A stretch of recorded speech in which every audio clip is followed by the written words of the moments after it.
Hey there, horror fans. I'm stoked to share a story tonight that'll make you rethink wandering into dark places. This one's from my buddy Ryan, a Brooklyn kid who thought sneaking into an abandoned New York City subway station back in the late 90s would be a thrill. Instead, he and his friends found something in the shadows that wasn't playing around. It's dark, it's real, and it's just for you. So, grab a blanket, turn off the lights, and get ready. If this creeps you out, smash that like button. Your likes keep these spooky stories coming, and trust me, you don't want to miss what's next. Let's dive in. It's 1998, and Ryan's a 16-year-old punk living in a creaky walk-up in Brooklyn's Bed-Stuy, where the walls hum with radiator noise and the stairwell smells of stale coffee. He's got that teenage itch for chaos, always running with his best friends, Ethan and Caleb, two kids as reckless as he is. They're city rats through and through, climbing rooftops, spray-painting alleys, and dodging transit cops for kicks. Back then, New York's subway system had a wild streak, with loose security and forgotten corners nobody bothered to patrol. The three of them had heard rumors about a sealed-off station near the DeKalb Avenue stop on the BMT line, abandoned since the early 1900s. Locals called it Ghost Station, a concrete vault buried under Brooklyn, left to rot when the lines were redrawn. Some swore it was haunted by workers crushed during construction, others said it was just a dusty shell, home to rats and old graffiti. To Ryan, Ethan, and Caleb, it sounded like a dare they couldn't ignore. They planned it like a heist, huddled in Ryan's bedroom with a crumpled subway map and a spiral notebook. They stuffed backpacks with flashlights, peanut butter sandwiches, a six-pack of Coke, a deck of playing cards, some old newspapers for kindling, matches, a couple of lighters, and pocket knives, because teenage logic said they might need them. The goal was to slip into the tunnels after the evening rush, find the ghost station, and camp out for the night. They'd play cards, carve their names in a wall, and sneak out by morning, ready to brag at school. Ryan wasn't scared, not really. He'd grown up on the subway, knew its clatter and squeal like his own pulse. A creepy old station? Just another adventure. Still, a tiny voice in his head whispered to stay home, but he brushed it off. That night, around 9:30 p.m., they hopped the turnstile at DeKalb, hoodies up, blending into the thinning crowd. The platform was quiet, just a drunk guy muttering in a corner and a janitor sweeping near the exit. No cops, no cameras. They waited for a Q train to roar through, then dropped onto the tracks, hearts pounding, half expecting a shout or a flashlight beam. The station stayed dead, and they scurried into the tunnel, their sneakers crunching on gravel and broken glass. They'd read on a sketchy GeoCities page that if a train came, you could press against the wall, just enough room for skinny kids like them. No trains showed, and they moved fast, their flashlights slicing shaky paths through the dark, giggling like they'd robbed a bank. About 100 yards in, they spotted a side tunnel, narrow and unmarked, branching off into the gloom. It was their ticket to the ghost station, or so they hoped. The tunnel was tighter than they'd expected, the air thick with the stench of damp concrete, rust, and something sour, like rotting meat. Their flashlights caught pipes snaking along the walls, slick with condensation, and cobwebs that stuck to their sleeves like glue.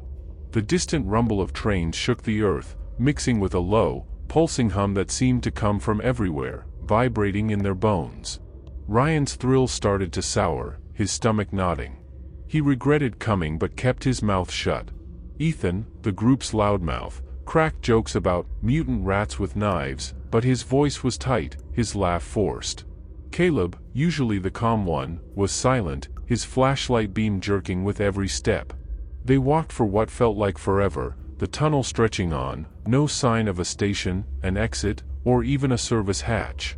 Ryan's eyes snagged on something that made his blood freeze. The tracks under their feet were rusted, caked in grime, like no train had passed in decades. He stopped, his voice low. "Guys, these tracks are dead. Nobody's been here." Ethan forced a chuckle, his eyes wide in the flashlight glow. Caleb's voice was a whisper. "I noticed that too." They paused, crouching on the tracks, their backs against the slimy wall. It was nearing midnight, and the darkness was suffocating, their flashlights barely denting the black. The only sounds were their ragged breaths, the drip of water on steel, and that eerie hum, now louder, rattling their teeth. Ryan's beam lit a few feet of tunnel, but beyond that was a void, like the world ended just out of reach. It was mesmerizing in a sick way, like staring into an abyss that stared back. Ethan broke the silence, his voice thin. "So, what's the plan?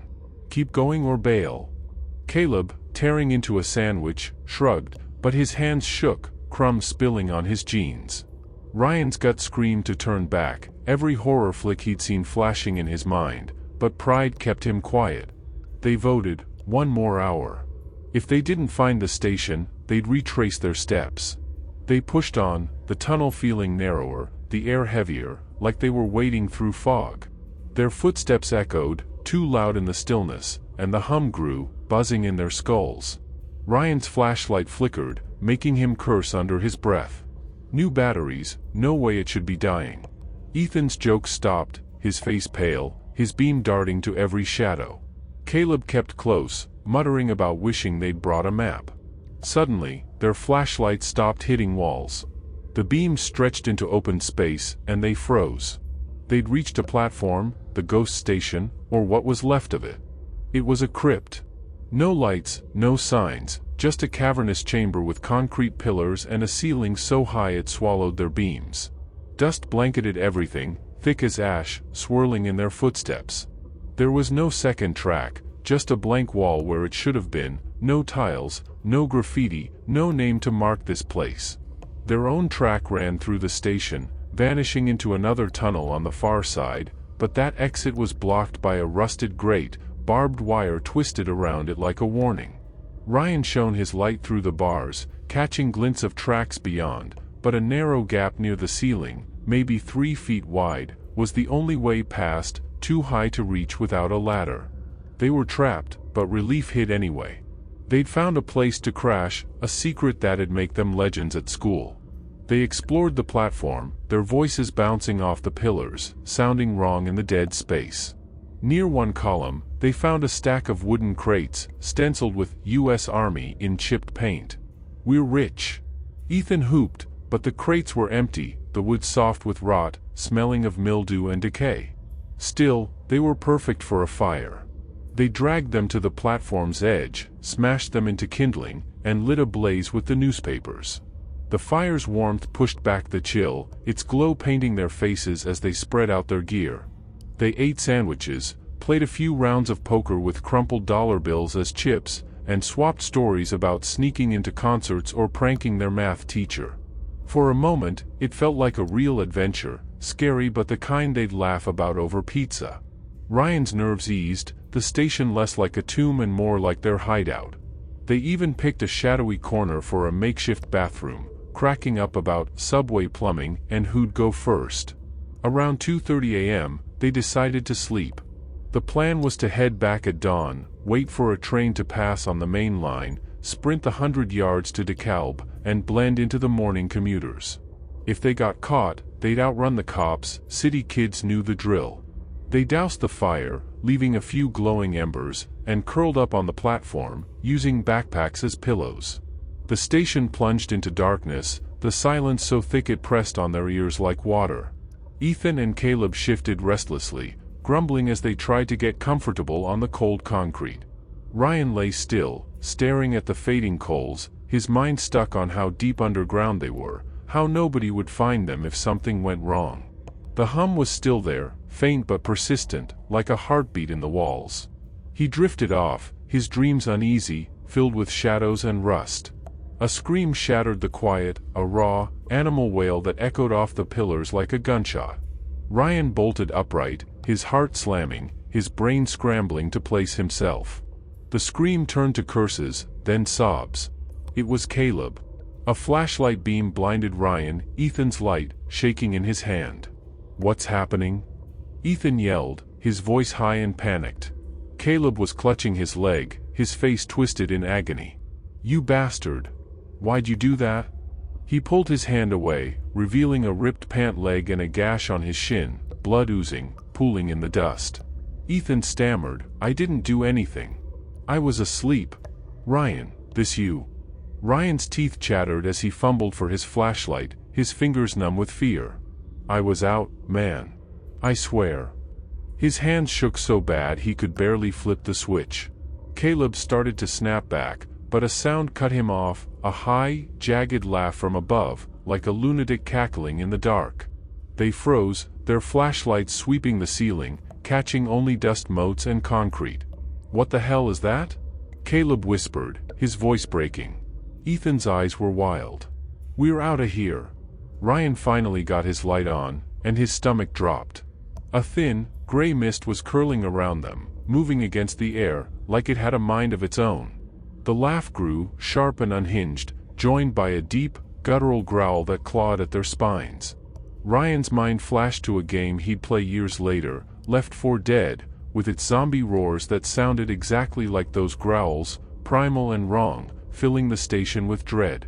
Ethan bolted for the tunnel they'd come from, his flashlight beam jerking like a strobe. Caleb, tears streaming, grabbed Ryan's sleeve. Don't leave me. Ryan's legs were jelly, but he yanked Caleb up, half dragging him as they stumbled after Ethan.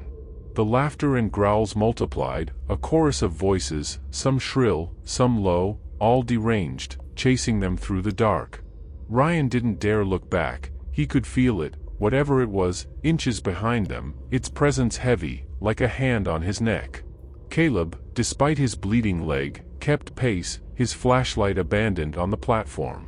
The sounds followed, a cacophony of madness, but they were fading, like the things were tethered to the station, unwilling to leave. They ran until their lungs burned, the tunnel a blur of rusted tracks and dripping pipes. Ryan's flashlight flickered, its beam weak, and he cursed, smacking it against his palm.